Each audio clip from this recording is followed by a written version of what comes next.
할렐루야, 반갑습니다. 오늘도 주님의 평강이 여러분과 함께 하시길 주의 이름으로 축원드립니다. 2020년 6월 13일 토요일 신성의 아침입니다. 오늘 함께 할 찬송은 288장입니다. 예수를 나의 구주 삼고, 예수를 나의 구주 삼고 성령과 피로써 거듭나니 이 세상에서 내 영혼이 하늘의 영광 누리도다. 이것이 나의 간증이요 이것이 나의 찬송일세. 나 사는 동안 끊임없이 구주를 찬송하리로다. 2절. 온전히 주께 맡긴 내 영 사랑의 음성을 듣는 중에 천사들 왕래하는 것과 하늘의 영광 보리로다. 3절. 주 안에 기쁨 누림으로 마음의 풍랑이 잔잔하니 세상과 나는 간 곳 없고 구속한 주만 보이도다. 이것이 나의 간증이요 이것이 나의 찬송일세. 나 사는 동안 끊임없이 구주를 찬송하리로다. 아멘. 오늘 우리에게 주시는 하나님의 말씀은 사무엘상 17장 55절부터 58절까지 말씀입니다. 함께 보시죠. 사울은 다윗이 블레셋 사람을 향하여 나아감을 보고 군사령관 아브넬에게 묻되, 아브넬아, 이 소년이 누구의 아들이냐? 아브넬이 이르되, 왕이여, 왕의 사심으로 맹세하옵나니 내가 알지 못하나이다 하며, 왕이 이르되, 너는 이 청년이 누구의 아들인가 물어보라 하였더니, 다윗이 그 블레셋 사람을 죽이고 돌아올 때에 그 블레셋 사람의 머리가 그의 손에 있는 채 아브넬이 그를 사울 앞으로 인도하니, 사울이 그에게 묻되, 소년이여 누구의 아들이냐 하니, 다윗이 대답하되, 나는 주의 종 베들레헴 사람 이새의 아들이니이다 하니라. 아멘. 오늘 말씀 제목은 누구의 아들인가입니다. 누구의 아들인가? 여러분, 성경을 보면 가장 근본적이고 본질적인 큰 두 질문이 있습니다. 구약이 한 번, 신약이 한 번. 이 구약의 질문은 성경 시작하는 창세기 3장 9절에 나옵니다. 에덴 동산에서 선악과를 따먹은, 그리고 따먹고 숨어있는 사람을 찾으시는 하나님의 질문입니다. 여호와 하나님이 아담을 부르시며 그에게 이르시되, 네가 어디 있느냐? 여러분, 사람들이 많이 모이는 공원이라든지 놀이동산 같은 데에서 어린 자녀를 잃어버린 엄마의 모습 보신 적 있습니까? 완전히 이성을 잃습니다. 당황스러운 모습이 역력하지요. 그리고 자기 자녀를 찾기 위해서 얼마나 혈안이 되어서 눈이 휘둥그레져 있습니까? 우리 하나님께서 마치 그러한 모습이세요. 매일 사람과 교제하시던 하나님께서 사람의 눈에 보이지 않으니 하나님께서, 아담아, 네가 어디 있느냐? 하나님의 눈에 띄고 안 띄고는 너무 중요합니다. 하나님의 눈에 띌 때 하나님과의 관계가 살아있는 것이고요, 하나님의 눈에 띄지 않을 때 우리 하나님과 단절된 죽음의 인생을 살게 되는 것입니다. 또 두 번째 질문이 신약 성경에 한번 나오죠. 신약 성경 마태복음 16장 15절 말씀에서 예수님께서 가이사랴 빌립보에서 제자들에게 물으세요. 사람들이 나를 누구라 하더냐?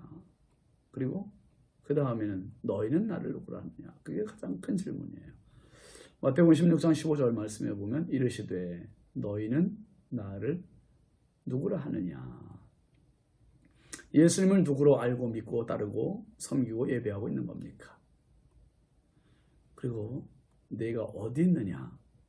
나를 누구라 하느냐? 이 두 가지 질문이 우리 인생을 살면서 반드시 답해야 할 하나님의 질문이세요. 반드시. 내가 어디 있습니까? 하나님 앞에 있습니다. 하나님을 피해 숨어 있습니다. 여기에 대한 분명한 답이 있어야 하고요. 그리고 하나님은 누구신가? 예수 그리스도는 누구신가? 여기에 대한 분명한 답이 있어야 됩니다.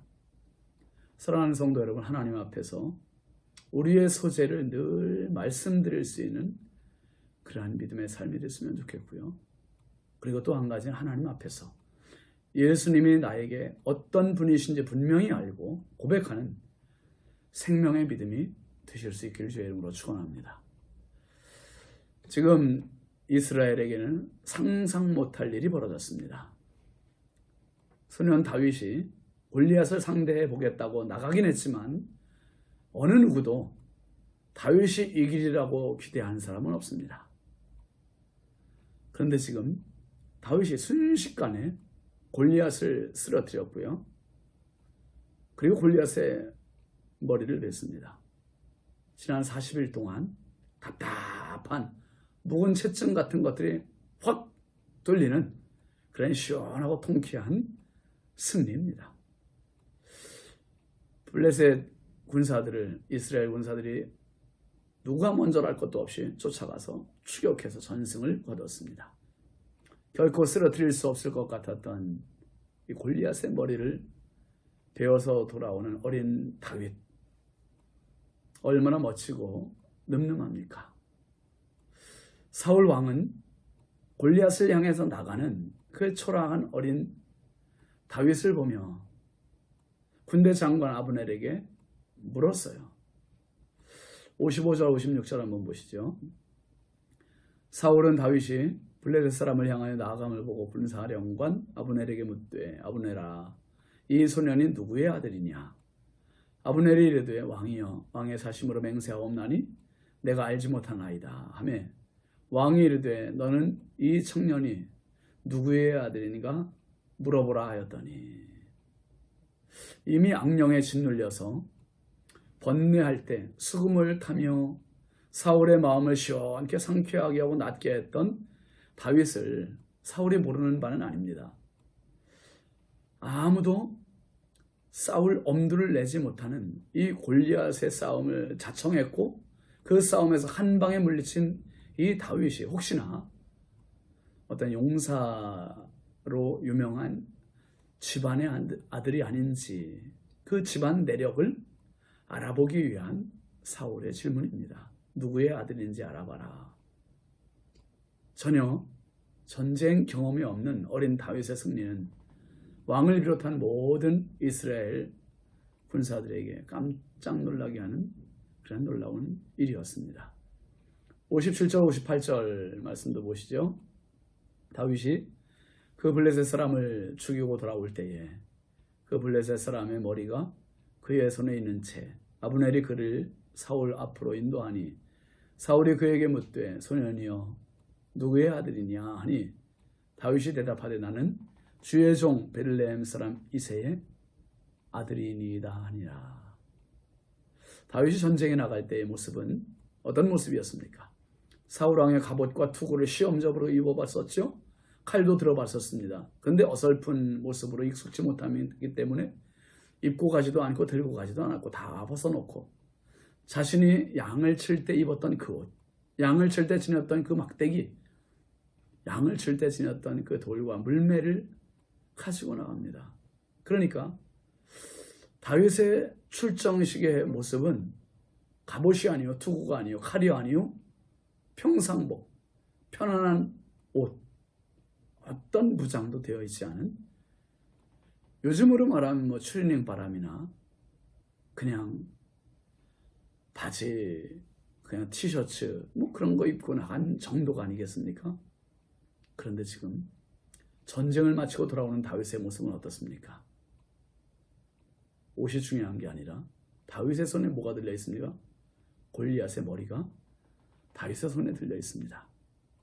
전쟁에서 가장 큰 전리품은요, 적군의 군량미도 아니고 적군의 무기도 아닙니다.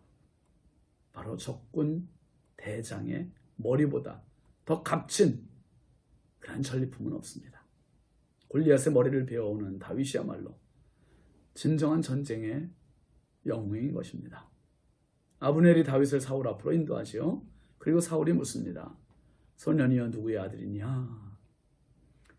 여러분, 사울이 다윗을 이미 지금 초면이 아니잖아요. 구면이잖아요. 알잖아요.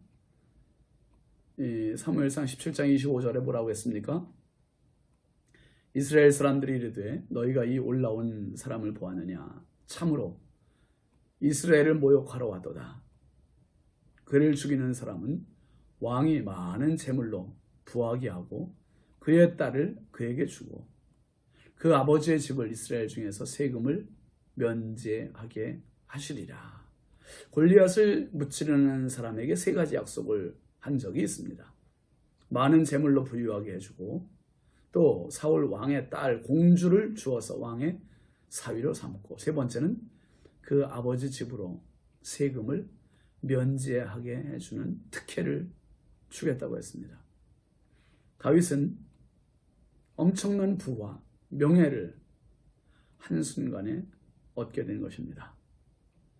사울이 궁금한 것은 다윗보다 이미 다윗은 알고 있죠. 다윗의 아버지가 그리고 그 가문, 그 집안이 궁금했던 것입니다. 그래서 다윗이 한 대답은 나는 주의 종 베들레헴 사람 이새의 아들입니다. 이렇게 대답했습니다. 이새도 다윗도 그 집안도 모두가 무명의 사람이고 무명의 집안이고 그런데 이제부터는 이 무명한 사람이 유명한 자가 되고 유명한 집안이 되었습니다. 예수를 믿는 것은 단순히 나 자신의 어떤 사욕을 채우는 정도가 아닙니다. 무명한 자 같으나 유명한 자요 죽은 자 같으나 보라 우리가 살아있고 징계를 받는 자 같으나 죽임을 당하지 아니하고 근심하는 자 같으나 항상 기뻐하고 가난한 자 같으나 많은 사람을 부유하게 하고 아무것도 없는 자 같으나 모든 것을 가진 자로다. 이 고린도후서 6장 9절 10절에 바울 사도는 그렇게 고백했습니다. 예수님 때문에 무명한 자가 유명한 자 되었고요. 죽은 자 같은 자가 살아있는 자가 되었고 예수님 한 분 때문에 우리는 근심하는 자 같으나 항상 기뻐하고 가난한 자 같으나 많은 사람을 부유하게 하고 아무것도 없는 자 같지만 모든 것을 가진 자입니다. 아멘이시죠? 예수님 한 분 때문에. 서론으로 다시 돌아가서 성경에 나오는 가장 큰 본질적인 두 가지 질문. 아담아 내가 어디 있느냐? 창세기 3장 9절 말씀. 사람들이 나를 누구라 하느냐? 너희는 나를 누구라 하느냐? 마태복음 16장 15절 예수님의 말씀. 이 질문 두 가지. 여러분 오늘 예수님 누구의 아들이십니까? 하나님의 아들이세요. 사람들이 우리에게 묻는다면 당신이 믿는 예수는 누구의 아들이요? 하나님의 아들이십니다. 살아계신 하나님의 아들이십니다. 그 고백이 바로 베드로의 고백이었습니다. 오늘 저와 여러분의 고백이 될 수 있기를 바랍니다. 그리고 우리가 지금 믿는 예수님, 그 예수님이 나에게 어떤 분이신지 그리스도십니다. 구주십니다. 여기에 대한 분명한 답을 가지고 누구의 아들인가? 라고 하는 질문에 분명한 답으로 늘 평생 승리의 삶을 살아갈 수 있기를 주의 이름으로 축원합니다. 기도하겠습니다. 걸어가신 아버지 하나님, 주의 크신 은혜와 사랑을 감사드립니다. 하나님, 다윗이 왕의 갑옷과 무장이 아니요 평상복 가지고 나가서 승리하고 돌아오는 그 모습을 보며 사울 왕도 놀랬고 이스라엘 군사들도 놀랬고, 하나님, 사울이 다윗의 집안 내력을 알아보고 싶었지만 다윗의 대답은 베들레헴 사람 이새의 아들입니다. 초라한 대답이 전부였습니다. 하나님, 오늘 내가 믿는 예수 그리스도가 누구의 아들이신지, 나는 누구의 아들을 믿고 있는지 세상 앞에 나타낼 수 있는 참 하나님의 사람들 되게 하여 주옵소서. 무명한 자 같으나 유명한 자가 되었습니다. 가난한 자 같으나 부유한 자가 되었고 아무것도 없는 자 같으나 모든 것을 가진 사람이 되었습니다. 하나님, 평생 살아가며 예수님 나타내고 예수님 말하고 예수님을 선포하는 참 그리스도의 사람들 되게 하여 주옵소서. 예수님의 이름으로 축복하며 기도합니다. 아멘. 오늘도 예수님과 더불어 행복한 하루 되시기 바랍니다. 감사합니다.